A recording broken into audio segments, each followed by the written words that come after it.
सुप्रभात बच्चों।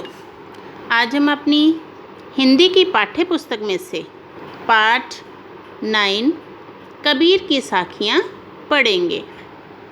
कबीर के दोहे हैं, 2 लाइनों के दोहे होते हैं, लेकिन उनका अर्थ बहुत ही गहरा होता है। हमेशा बच्चे ये पूछते हैं कि मैम, इस कविता के कवि या कवित्री का नेम नीचे नहीं लिखा हुआ, इनके कवि या कवित्री कौन है? तो बेटा, इन दोहों के रचयिता कबीर जी हैं। उनके शीर्षक में ही उनका नेम लिखा हुआ है, कबीर की साखियाँ। तो इन दोहों के रचयिता जो हैं वो कबीर जी हैं।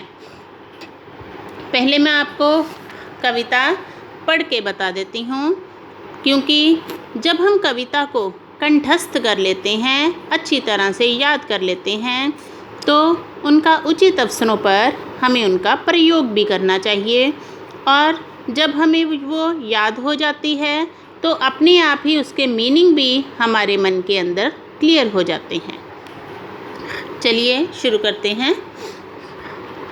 जाति न पूछो साध की, पूछ लीजिए ज्ञान, मोल करो तरवार का, पड़ा रहन दो म्यान।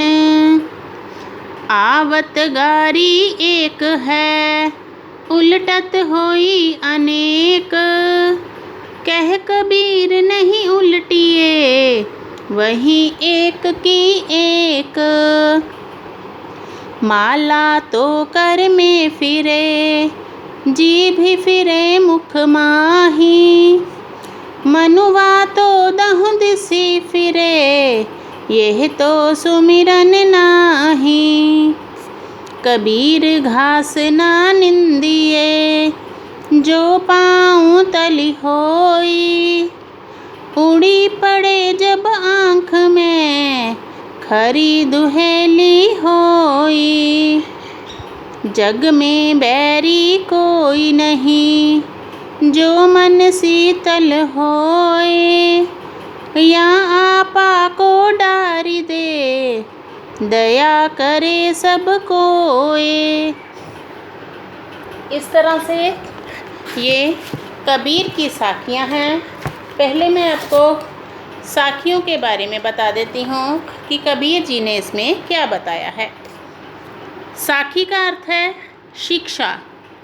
कबीर की साखियाँ भक्तिकालीन निर्गुण काव्य धारा का उत्कृष्ट उदाहरण हैं। इन साखियों में कवि ने स्पष्ट रूप से ज्ञान की महिमा बताई है तथा बाहरी आडंबरों का विरोध किया है।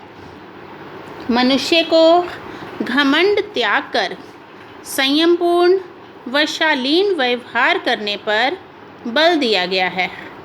आडंबर युक्त भक्ति पर प्रहार करते हुए कहा गया है कि मन को नियंत्रण में किए बिना ईश्वर की सच्ची भक्ति नहीं की जा सकती। इन दोहों में कवि ने मनुष्य को जाति पाति की भावना त्याग कर उससे ऊपर उठने की सलाह देते हुए कहा है कि मनुष्य को ज्ञान की बातों से ही मतलब रखना चाहिए। तो चलिए हम शुरू करते हैं। जाति न पूछो साध की, पूछ लीजिए ज्ञान। हमें साधु लोगों की जाति नहीं पूछनी चाहिए, हमें उनसे उनके ज्ञान के बारे में पूछना चाहिए। मोल करो तरवार का, पड़ा रहन दो म्यान। म्यान मतलब जिसमें तलवार रखी जाती है।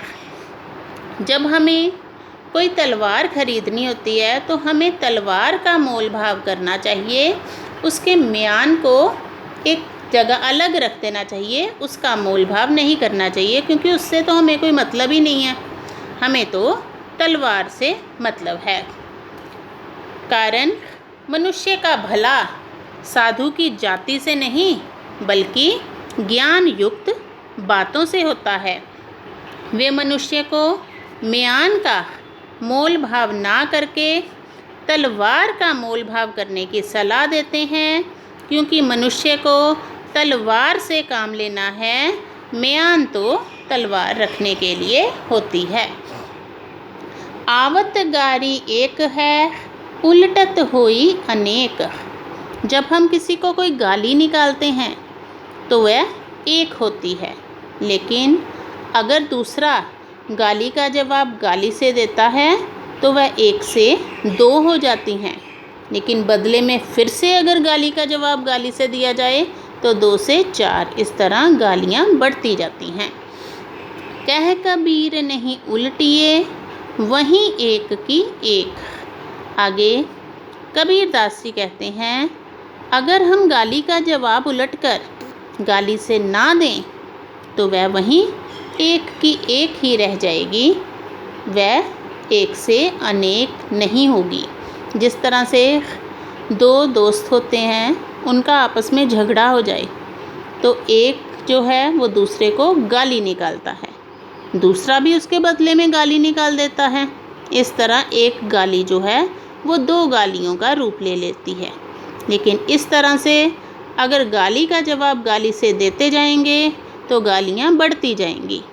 परंतु कबीर जी का कहना है कि अगर हम गाली का जवाब उलटकर गाली से ना दें तो वह एक ही रह जाएगी, 1 से अनेक नहीं होगी। तो बच्चों, आज के लिए इतना ही, बाकी हम अगली वीडियो में करेंगे। धन्यवाद।